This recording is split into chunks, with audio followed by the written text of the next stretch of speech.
മക്കളെ, അപ്പം നിങ്ങളെല്ലാവരും കാത്തിരുന്ന നമ്മുടെ പ്രീ നീറ്റ് ആൻഡ് പ്രീ JEEയുടെ സെൻറ്റേഴ്സ്, എക്സാം സെൻറ്റേഴ്സ് നമ്മുടെ എക്സാമിനറിൻ്റെ വെബ്സൈറ്റിൽ examwinner.com എന്ന് പറയുന്ന നമ്മുടെ എക്സാമിനറിൻ്റെ ഒഫീഷ്യൽ വെബ്സൈറ്റിൽ പോയാൽ നിങ്ങൾക്ക് കാണാൻ വേണ്ടി പറ്റും. അപ്പോൾ ഈ സെൻറ്റേഴ്സിലായിരിക്കും നിങ്ങളുടെ പ്രീ നീറ്റ് അതുപോലെ പ്രീ JEE എക്സാംസ് നടക്കുന്നത്. ഓക്കെ, വേറൊരു ഇമ്പോർട്ടൻ്റ് ആയിട്ടുള്ള കാര്യം കൂടി പറയാനുണ്ട്. അപ്പോൾ ആദ്യം സെൻറ്റേഴ്സിൻ്റെ കാര്യം പറഞ്ഞിട്ട് മിസ് അത് പറഞ്ഞുതരാം. ഓക്കെ, അപ്പോൾ നിങ്ങളെല്ലാവരും examwinner.com എന്ന് പറയുന്ന നമ്മുടെ വെബ്സൈറ്റിൽ എടുത്തു കഴിഞ്ഞാൽ നിങ്ങൾക്ക് ഇതേപോലൊരു ഫ്രണ്ട് പേജ് കാണാം. അവിടെ എൻ്റെ മക്കൾ എക്സാം ഹബ്ബിൽ പോവാം. എക്സാം ഹബ്ബിൽ നിങ്ങൾക്ക് ഇവിടെ പ്രീ നീറ്റ് കാണാൻ വേണ്ടി പറ്റും, അല്ലെങ്കിൽ പ്രീ JEE കാണാൻ പറ്റും. അപ്പോൾ ഇതിൽ നിങ്ങളിത് എടുക്കാം.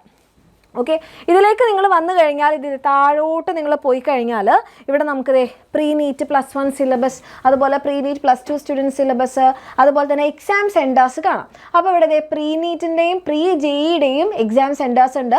അപ്പോൾ നമ്മുടെ പ്രീ നീറ്റ് ഓഫ്ലൈൻ സെൻറ്റേഴ്സ് എന്ന് എടുത്തു കൊടുത്തു കഴിഞ്ഞാൽ നിങ്ങൾക്ക് നമ്മുടെ ഓരോ ഡിസ്ട്രിക്റ്റിലുള്ള നമ്മുടെ എക്സാം സെൻറ്റേഴ്സ് കാണാം. അപ്പോൾ നിങ്ങൾ ഏത് ഡിസ്ട്രിക്റ്റിലാണ് എക്സാം എഴുതാൻ കൊടുത്തിട്ടുള്ളത് അതിനനുസരിച്ചായിരിക്കും നിങ്ങളുടെ സെൻറ്റേഴ്സ് വന്നിട്ടുണ്ടാവുക. അപ്പോൾ ഇവിടെ ആലപ്പുഴയിലാണെങ്കിൽ Carmel college of engineering and technology, Ernakulam ആണെങ്കിൽ Al Ameen international school, and Idukki ആണെങ്കിൽ മെറീൻ കോളേജ് കുറ്റിക്കാണം, അങ്ങനെ കണ്ണൂരാണെങ്കിൽ college of commerce near old bus stand, അങ്ങനെ കറക്റ്റ് ലൊക്കേഷനൊക്കെ കൊടുത്തിട്ട് നമ്മളുടെ സെൻറ്റേഴ്സ് ഇവിടെ നമ്മുടെ വെബ്സൈറ്റിൽ നിങ്ങൾക്ക് കാണാൻ വേണ്ടി പറ്റും. അപ്പോൾ ഇവിടെ ആയിരിക്കും നമ്മളുടെ നീറ്റ് ഓഫ്ലൈൻ എക്സാം നടക്കാൻ വേണ്ടി പോകുന്നത്. അപ്പോൾ നിങ്ങൾ വിചാരിക്കുന്നുണ്ട് അപ്പോൾ JEEയുടെ എക്സാം സെൻറ്റേഴ്സ് എവിടെയാണ്? അതായത് തൊട്ട് മുകളിൽ നിങ്ങൾക്ക് പ്രീ JEE എക്സാം സെൻറ്റേഴ്സ് കാണാം. ഓരോ ഡിസ്ട്രിക്റ്റിലെയും സെൻറ്റേഴ്സ് ഇവിടെ കൊടുത്തിട്ടുണ്ട്.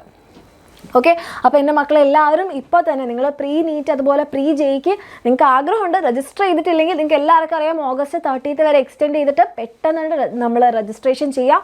രജിസ്ട്രേഷൻ ചെയ്തൊക്കെ കഴിഞ്ഞിരിക്കുകയാണെങ്കിൽ സെൻറ്റേഴ്സൊക്കെ നോക്കി വെക്കാം. എവിടെയാണ് നിങ്ങൾക്ക് എക്സാം എഴുതാൻ പോകുന്നതെന്നുള്ള സ്ഥലം ആദ്യമേ നോക്കി വെക്കാം. മറ്റൊരു കാര്യം എൻ്റെ മക്കൾ എല്ലാവരും ചോദിക്കുന്നത് മിസ് രജിസ്റ്റർ ഒക്കെ ചെയ്തു, പക്ഷേ ഹാൾ ടിക്കറ്റ് ഡൗൺലോഡ് ചെയ്യാൻ കിട്ടിയിട്ടില്ല. നിങ്ങൾ ആരും പേടിക്കേണ്ട, നമ്മൾ ഓഗസ്റ്റ് 30 വരെ നമ്മുടെ രജിസ്ട്രേഷൻ ഓപ്പൺ ആണല്ലേ. അപ്പോൾ അത് കഴിഞ്ഞാൽ നമ്മുടെ രജിസ്ട്രേഷൻ ക്ലോസ് ചെയ്യും. അതിനുശേഷം ഒരു ഡേറ്റ് നിങ്ങൾ അറിയിക്കും. ആ ദിവസം നിങ്ങൾക്ക് നമ്മുടെ വെബ്സൈറ്റിൽ തന്നെ നിങ്ങൾക്കൊരു ഒരു വിൻഡോ കിട്ടുന്നതായിരിക്കും. അവിടെ നിങ്ങൾ രജിസ്ട്രേഷൻ ചെയ്യുന്ന സമയത്ത് യൂസ് ചെയ്തിട്ടുള്ള മെയിൽ ID ഉപയോഗിച്ച് ലോഗിൻ ചെയ്യുകയാണെങ്കിൽ നിങ്ങൾക്ക് ഹാൾ ടിക്കറ്റ് ഡൗൺലോഡ് ചെയ്യാൻ പറ്റും. അതായത് ഇപ്പോൾ രജിസ്റ്റർ ചെയ്ത് ആർക്കും ഹാൾ ടിക്കറ്റ് കിട്ടാനുള്ള സമയമായിട്ടില്ല. രജിസ്ട്രേഷൻ ക്ലോസ് ആയതിനു ശേഷം നിങ്ങളെ നമ്മൾ ഒഫീഷ്യലി അറിയിക്കും. നമ്മുടെ വെബ്സൈറ്റിൽ നിങ്ങൾക്ക് ഇപ്പോൾ ഹാൾ ടിക്കറ്റ് ഡൗൺലോഡ് ചെയ്യാം. അപ്പോൾ നിങ്ങളുടെ കൊടുത്തിട്ടുള്ള മെയിൽ ID വെച്ച് ലോഗിൻ ചെയ്ത് കഴിഞ്ഞാൽ നിങ്ങൾക്ക് ഡൗൺലോഡ് ചെയ്യാൻ വേണ്ടി പറ്റും. ഓക്കെ, സോ ആരും ഹാൾ ടിക്കറ്റിൻ്റെ കാര്യങ്ങളൊന്നും ആലോചിച്ച് പേടിക്കേണ്ടതില്ല. സെൻറ്റേഴ്സ് പബ്ലിഷ് ചെയ്തിട്ടുണ്ട്, വേഗം തന്നെ എൻ്റെ മക്കൾ ചെക്ക് ചെയ്ത് നോക്കുക.